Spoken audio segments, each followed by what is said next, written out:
Évangile de Jésus-Christ selon saint Marc, chapitre 13, versets 33 à 37.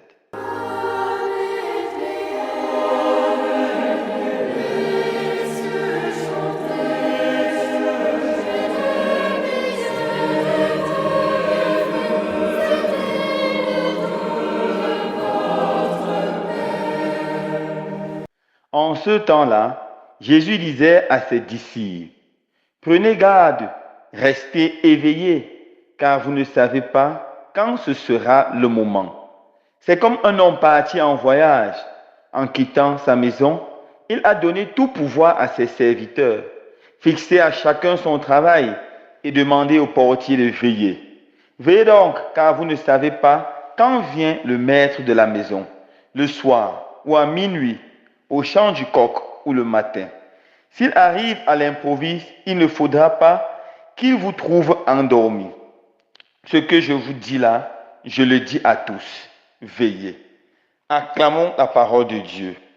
Louange à toi, Seigneur Jésus. Le monde la déteint, partout les cœurs sont divisés. Qu'arrive votre règne, venez, venez, venez. Frères et sœurs bien-aimés, en ce jour, nous entrons dans la nouvelle année liturgique B.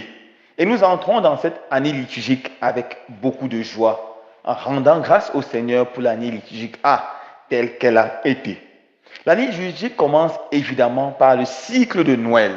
Le cycle de Noël est composé du temps de l'Avent et du temps de Noël. Le temps de l'Avent, c'est une période de 4 semaines qui nous prépare à la fête de Noël, à accueillir le Seigneur, le roi des rois. Et aujourd'hui, nous commençons ce temps de Noël. L'histoire de l'Avent est une histoire assez belle. Nous devons savoir qu'au début de la vie de l'Église, seule la fête de Pâques était célébrée. En fait, on appelait tout le dimanche la Pâque hebdomadaire. La Pâque hebdomadaire. C'est dans la réflexion et dans les prières que les chrétiens ont commencé à penser au temps du carême, qui est temps pour se préparer à la fête de Pâques ou aux fêtes pascales, au mystère pascal. Plus tard, la réflexion des chrétiens a commencé à s'étendre sur la personne même de Jésus. Mais qui était vraiment Jésus? Était-il effectivement un être humain ou simplement Dieu? C'est là alors qu'ils se sont arrêtés sur les évangiles de l'enfance et ils se sont rendus compte que Jésus est vraiment un être humain. Et on a commencé à penser, à célébrer sa naissance. Sa naissance a été pensée dans un premier temps comme une seconde fête de Pâques, comme une seconde victoire de la lumière sur les ténèbres, de la vie sur la mort. Et c'est pour ça justement que la fête de Noël avait été fixée au 25 décembre, le jour de la victoire de la lumière sur les ténèbres. Et pour préparer cette grande victoire, l'Église a institué le temps de l'Avent. Une période de 4 semaines qui nous invite à nous préparer à la venue du Seigneur. Nous comprenons que le mot clé, le mot qui va revenir encore et encore pendant toute cette belle période, c'est le mot préparation, se préparer. Nous sommes habitués dans nos vies de chaque jour à nous préparer pour les grands événements. Et la préparation est nécessaire et capitale. Il y a certains événements que pour les préparer, on passe même souvent des années, comme c'est un grand jubilé. On crée des commissions de préparation qui vont faire réunion sur réunion. Il y a quelques semaines dans ma paroisse, nous préparons la première messe d'un nouveau prêtre. Ça nous a pris beaucoup de temps pour nous préparer. Commission sur commission, commission spirituelle, commission de décoration, de gastronomie, etc., etc. C'est ça, la préparation. La préparation est nécessaire dans la vie de tous les hommes. Dès qu'une maman se rend compte, ou une future maman se rend compte qu'elle est enceinte, elle commence la préparation, préparer à accueillir le nouveau bébé. Il faudra penser aux visites médicales. Il faudra penser à faire la layette, etc., etc. Mettre tout le décor en place pour que l'enfant naisse dans de bonnes conditions. Lorsqu'un élève est dans une classe d'examen, il faut que dès la rentrée, il commence à préparer son examen. Il doit étudier, Il doit réviser, il doit faire ceci et cela afin d'être prêt le jour de l'examen. Malheur à celui qui va vers quelque chose de sérieux, vers un événement sérieux sans bien se préparer. Malheur à un élève qui va vers les examens de fin d'année sans être préparé. Ça sera un échec catastrophique. Malheur à une maman qui va vers son accouchement sans se préparer. Ça sera vraiment dommage. Ça sera terrible. Le temps de l'Avent, c'est un temps qui nous fait nous rappeler que Jésus vient et il vient bientôt, de la nécessité d'être prêt, d'être prêt. Nous devons savoir qu'il y a 3 grandes venues du Christ. La première grande venue du Christ s'est passée il y a 2000 ans, un peu plus de 2000 ans, à Bethléem, dans le silence de la nuit et dans la plus grande humilité. Le Fils de Dieu est venu sous la forme d'un petit enfant. C'était un événement historique parce que Jésus est vraiment venu dans ce monde. Il a pris chair de la Vierge Marie. C'est un événement historique. C'est ça la première venue de Jésus. Mais il y a la seconde venue de Jésus que nous attendons à la fin des temps.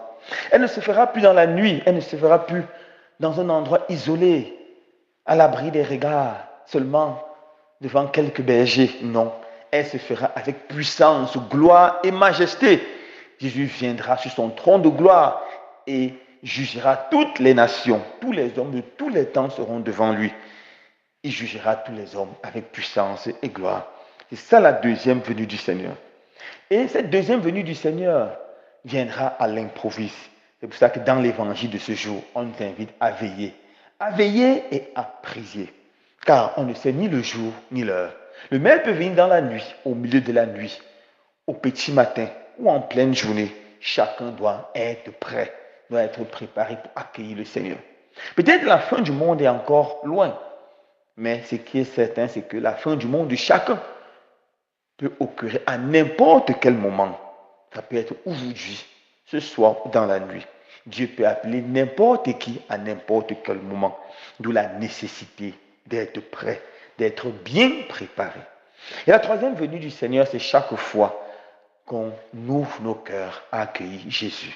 Chaque fois qu'on ouvre nos cœurs à accueillir Jésus, chaque fois qu'on l'invite dans nos cœurs, il entre et il vient. Chaque fois que nous assistons à la messe avec dévotion, avec conviction, Jésus vient dans nos cœurs et dans nos vies. Chaque fois que nous mettons à genoux, nous ouvrons notre Bible et nous la méditons avec amour. Jésus vient dans nos cœurs et dans notre intelligence. Voilà la troisième venue du Seigneur qui se passe chaque jour pour ceux qui sont prêts à accueillir le Seigneur. Alors la grande question de ce temps de l'Avent est celle-ci. Est-ce que je suis prêt à accueillir Jésus? Les 4 semaines qui nous préparent à Noël sont les 4 semaines qui doivent nous faire prendre conscience que nous devons être prêts, car à tout moment nous devons quitter cette vie et à nous ouvrir à accueillir Jésus à chaque moment. Est-ce que je suis prêt? J'aimerais vous poser une question, frères et sœurs bien-aimés. Si aujourd'hui tu meurs, si aujourd'hui le Seigneur t'appelle, où est-ce que tu iras? Au ciel? En enfer? Ou au purgatoire?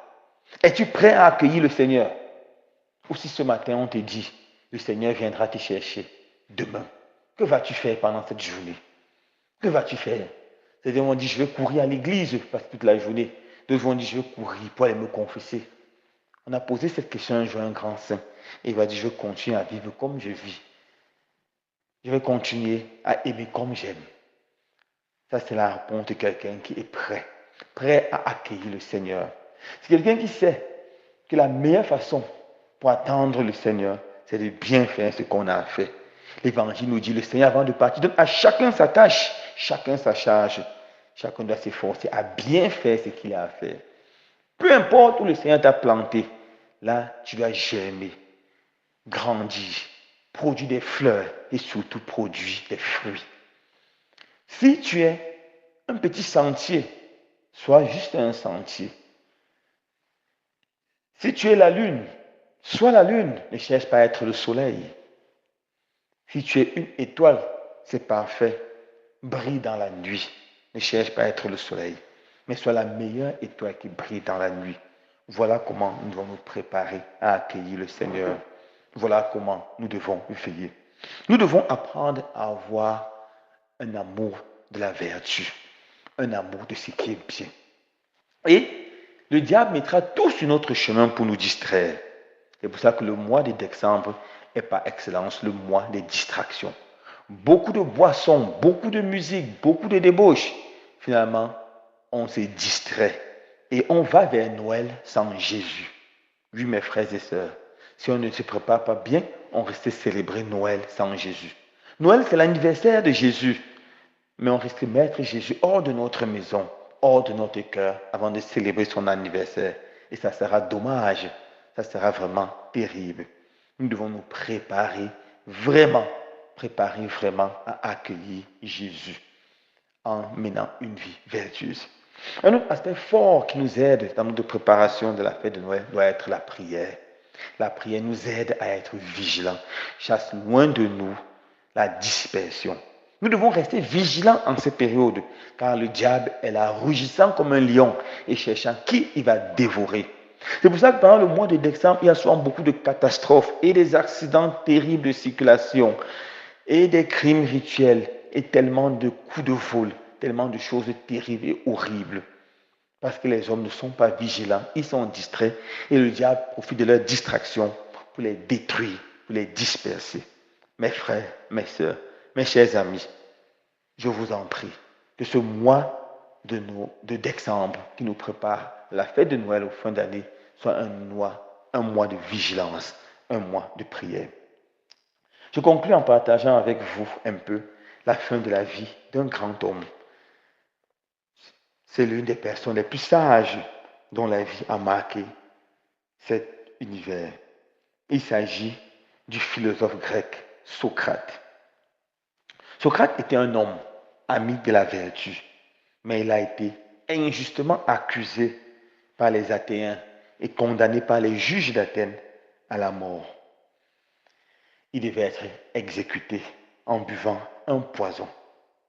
Alors, lorsqu'il est dans sa prison et attendait son exécution, un de ses grands amis, qui s'appelait Crito, est venu le voir et lui a dit, mon ami Socrate, j'ai suffisamment d'or et d'argent pour corrompre les gardes du prisonnier afin qu'il te laisse s'échapper. S'il te plaît, accepte et qu'on s'enfuit. Et Socrate a refusé. Il lui a dit non, je refuse de m'échapper. S'ils ont voulu que je meure, je peux faire mourir comme j'ai vécu, sans peur et sans panique, mais je reste attaché à la sagesse. Il a même dit, bon, essaye de repousser ta mort, essaye de ne pas vite boire le poison, essaye. Il a dit non. À quoi sert de vivre un peu plus longtemps sur ce monde? Je dois mourir comme j'ai vécu. Il n'a montré aucune peur. Et finalement, celui qui va l'exécuter arrive avec le poison dans un verre et lui dit, tu dois boire cela. C'était un poison très puissant. Il lui dit, comment est-ce que ça va agir? On dit, tu bois le poison et tu continues à marcher dans ta prison. Lorsque tu as senti que tes pieds commencent à peser, tu te couches et l'effet du poison continuera. Et c'est comme ça que tu vas mourir. Alors il a pris et il a bu. Il a commencé à marcher. Lorsqu'il s'est rendu compte que ses pieds commençaient à être lourds, il s'est couché. Il a pris une couverture. Il l'a posée sur sa tête. Et quelques instants après, il chuchote et dit à son ami Crito, s'il te plaît, j'ai prêté un coq à un ami et je n'ai pas remis. Je t'en prie, remets ce coq et n'oublie pas de le faire. Nous devons avoir des dettes envers personne. Et il a remis cette couverture et il s'est endormi dans le sommeil de la mort. Voilà la mort de quelqu'un qui était préparé pour voir son Dieu, préparé pour rencontrer le Seigneur. Mon frère, ma soeur, est-ce que la pensée de la mort me traumatise, me fait tellement peur? Est-ce que je suis prêt à rencontrer mon Dieu? N'ayons pas peur de la mort. Préparons-nous. Vivons en faisant le bien. Faisons rien que le bien. Vivons en faisant ce que le Seigneur veut que nous fassions. Efforçons-nous de germer et de produire beaucoup de fruits où nous sommes. C'est comme ça qu'après notre mort, nous entrerons dans la gloire du ciel, la gloire du paradis. Bonne période de l'Avent à chacun et que Dieu vous bénisse tous. Loué soit Jésus-Christ.